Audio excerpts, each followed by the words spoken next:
सुंदरी की दुल्हन बना दो। जय हो श्री मंगल भगवान की।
और सौभाग्यवती होने का भगवान से आशीर्वाद ग्रहण करें।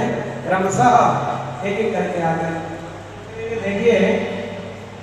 हाँ बैठ जाइए। यहाँ जब विवाह होता है तो गाली जरूर होती है, विवाह अच्छा लगता है ना। कुंडलपुर की माता गाली गा रही है, क्या कहती है? मोरे श्याम से हाँ, मोरे श्याम से